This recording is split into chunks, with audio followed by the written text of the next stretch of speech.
그래서 함께 사도신경하심으로 우리의 신앙을 고백하도록 하겠습니다. 전능하사 천지를 만드신 하나님 아버지를 내가 믿사오며 그 외아들 우리 주 예수 그리스도를 믿사오니 이는 성령으로 잉태하사 동정녀 마리아에게 본디오 빌라도에게 고난을 받으사 십자가에 못 박혀 죽으시고 장사한 지 사흘 만에 죽은 자 가운데서 다시 살아나시며 하늘에 오르사 전능하신 하나님 우편에 앉아 계시다가 저리로서 산자와 죽은 자를 심판하러 오시리라. 성령을 믿사오며 거룩한 공회와 성도가 서로 교통하는 것과 죄를 사하여 주시는 것과 몸이 다시 사는 것과 영원히 사는 것을 믿사옵나이다. 아멘. 찬송가 449장 찬양하도록 하겠습니다.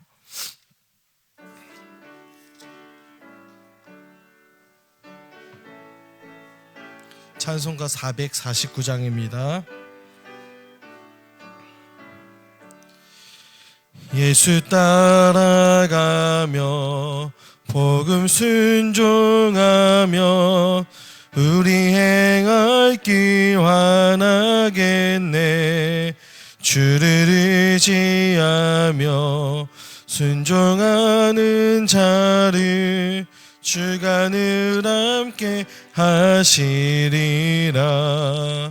의지하고 순종하는 길은 예수 안에 즐겁고 복된 길이로다. 해를 우리 고생할 때 주가 위로해 주시겠네.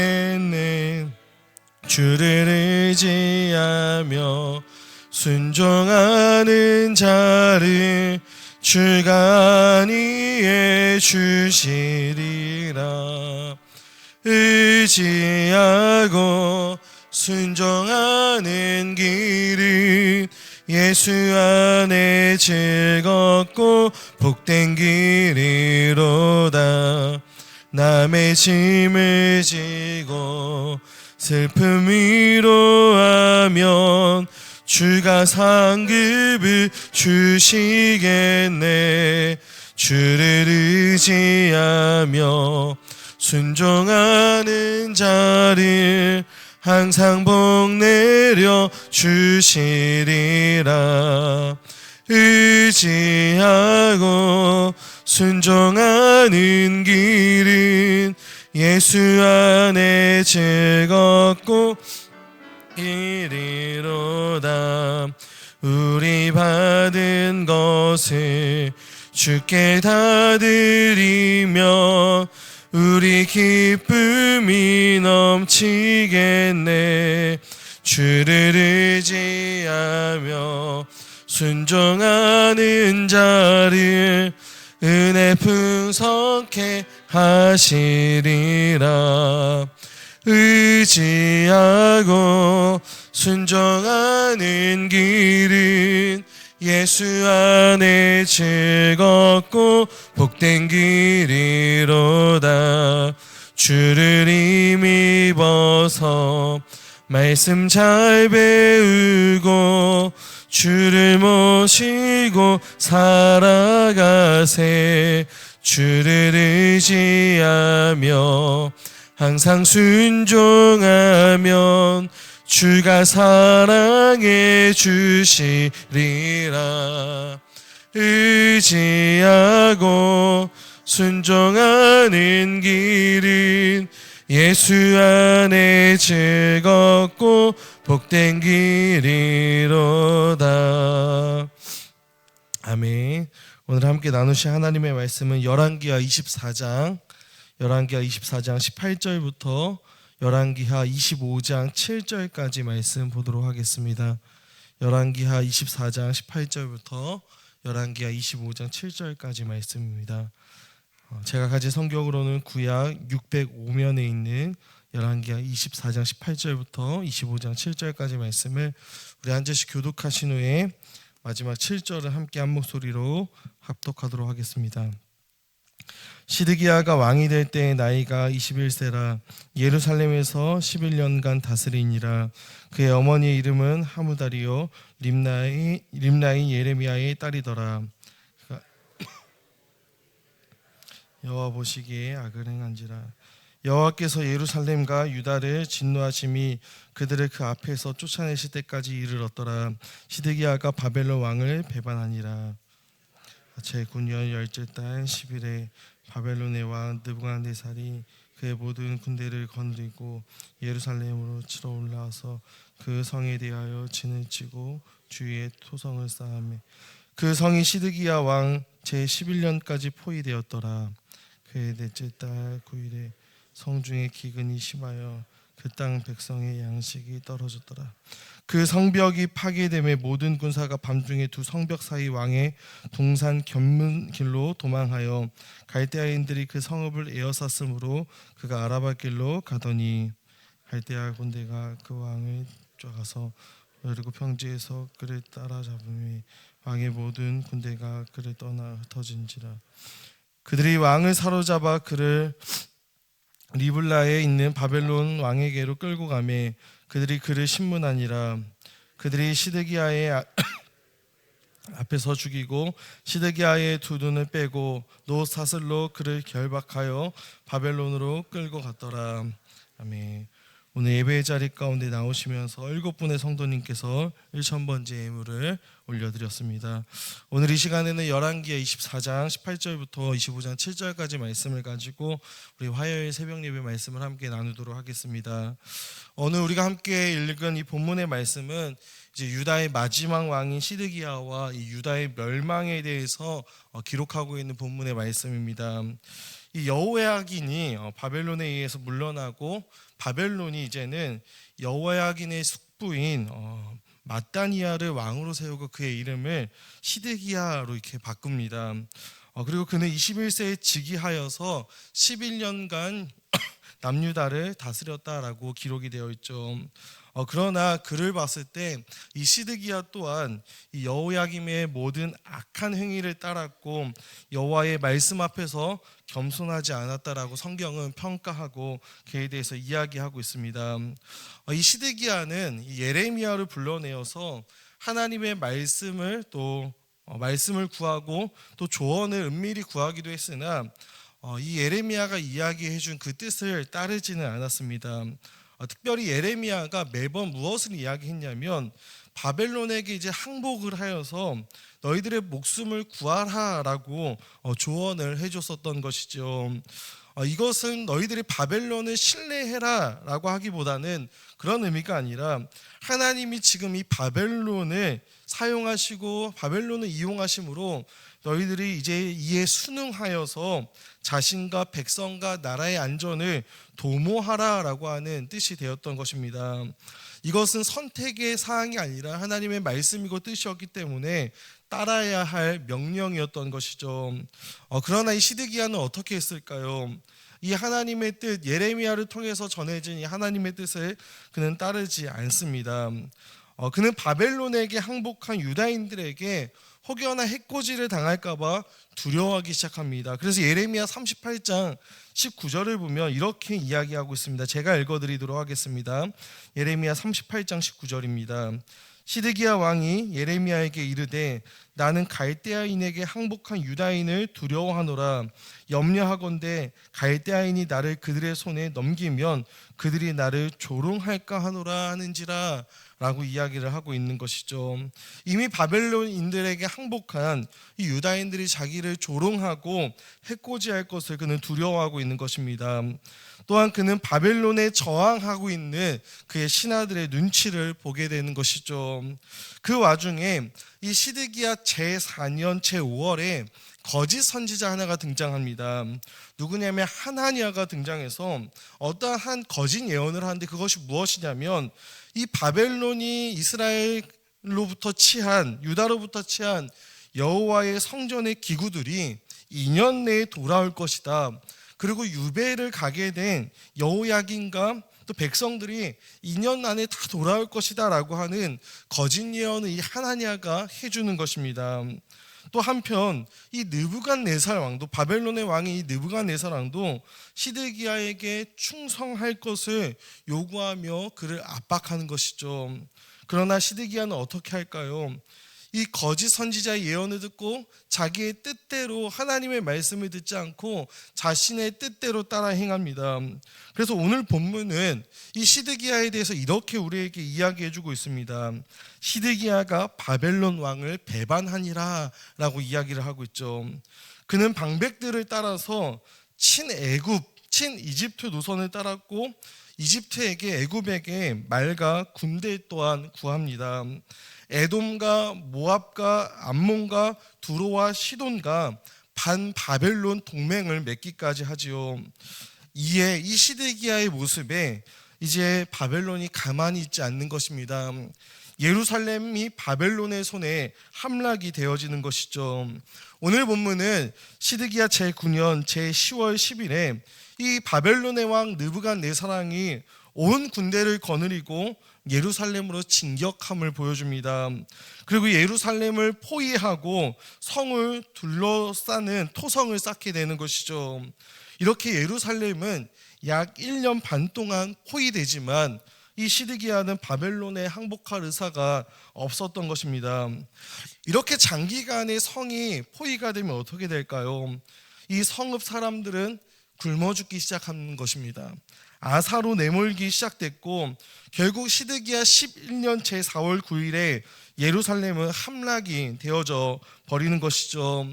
이날 성 안의 음식이 다 떨어졌고 바벨론 군대는 예루살렘 성벽을 뚫었습니다. 이에 밤중에 이 시드기야와 그의 모든 군사는 바벨론인들의 이 포위 속에 성읍의 남동쪽인 왕의 동산 근처, 곧 안쪽 성벽과 바깥쪽 성벽 사이에 난 견문으로 빠져나간 것이죠. 이때 이 시드기야의 아들들과 귀족들도 합류하게 됩니다. 이 시드기야는 여리고 평지에서 동쪽 아라비아 쪽으로 도망가려고 했으나 바벨론 군대가 신속하게 그를 추적하는 것이죠. 그리고 여리고 평원에서 그를 사로잡아 버렸습니다. 이 시드기야의 도주 경로를 생각해 보면 당시 바벨론을 대적하던 모압과 암몬 왕에게로 가서 그가 후위를 도모하려고 할 계획이 있었던 것으로 보여집니다. 이 시드기야가 사로잡히자 유다의 군사들은 이 시드기야를 다 버리고 흩어지게 되는 것이죠. 그리고 바벨론 군사들은 이 시드기야를 림나에 있는 느부갓네살 왕에게 데리고 가고 있습니다. 그리고 그곳에서 이 시드기야에 대한 판결이 내려지는데 그가 이 바벨론을 배신한 대가가 상당히 크다라고 하는 것을 오늘 본문은 보여주고 있습니다. 함께 사로잡힌 그의 아들들이 다 바벨론 왕 앞에서 죽임을 당합니다. 뿐만이 아닙니다. 시드기야의 두 눈이 뽑히게 되는 것이죠. 그리고 짐승처럼 노사슬로 결박당한 채 이 바벨론으로 끌려가 투옥이 되는 것입니다. 이로써 이 예레미야나 에스겔을 통해서 예고하신 하나님의 말씀이 성취가 되는 것이지요. 이것이 오늘 본문이 기록하고 있는 시드기야와 남유다의 멸망에 대한 역사의 기록이 되는 것입니다. 사랑하는 성도 여러분, 그렇다면 오늘 우리가 이 사건을 통해 무엇을 생각해 볼 수 있을까요? 하나님께서 예레미야 같은 이 선지자들을 통해서 바벨론을 통해서 심판하겠다, 이 너희들을 심판하겠다라고 말씀을 하셨을 때, 그런 말씀을 전하셨을 때 유다의 왕들, 이 시드기야 같은 유다의 왕들은 어떻게 반응을 했어야 될까요? 바벨론을 통해서 너희를 심판할 것이다, 바벨론을 사용해서 너희들을 징계하고 내가 너희들을 때릴 것이다 라고 하나님께서 이 예레미야와 여러 선지자들을 통해서 이야기했을 때 과연 남유다와 그들의 왕들은, 시드기야는 어떻게 하나님 앞에 반응했어야 됐냐라는 것이죠. 그들은 하나님 앞에 엎드려야 했던 것입니다. 하나님 앞에 자신들의 죄를 뉘우치면서 하나님 앞에 잘못했다고 싹싹 빌어야 되는 게 그들의 마땅한 반응이었다라는 거예요. 그런데 시드기야는 과연 어떻게 합니까? 여전히 하나님 앞에 엎드리는 모습이 없습니다. 그리고 여전히 자기의 방법으로 이 모든 위기와 하나님의 징계 앞에 자기의 생각과 자기의 방법을 가지고 이것을 해결하려고 한다는 거예요. 애국과 같은 다른 강대국을 의지하려고 합니다. 끝까지 엎드리지 않고 끝까지 하나님을 의지하지도 않는다라는 거예요. 바벨론을 통한 심판이 임한다라고 한다면 정말로 그것이 하나님의 뜻이고 그것이 반드시 이루어진다라고 한다면 하나님 앞에 이렇게 구해야 되는 것이죠. 하나님, 그 심판이 임할 때 그 심판 가운데서도 나와 우리 민족을 다시금 돌아봐 주시고 살펴보시고 살려주시고 우리의 죄악을 용서해달라고 그렇게 엎드리며 하나님의 자비에 호소하고 하나님의 자비에 의지해야 했던 것입니다. 그런데 그는 그렇게 하지 않았던 것이죠. 사랑하는 성도 여러분, 그러면 오늘날 우리는 과연 어떻습니까? 오늘날 많은 사람들이 한국교회가 위기다라고 이야기하고 있는 이 시대에 우리 가운데 찾아온 교회들의 위기 앞에 우리는 과연 어떻게 해야 할까요?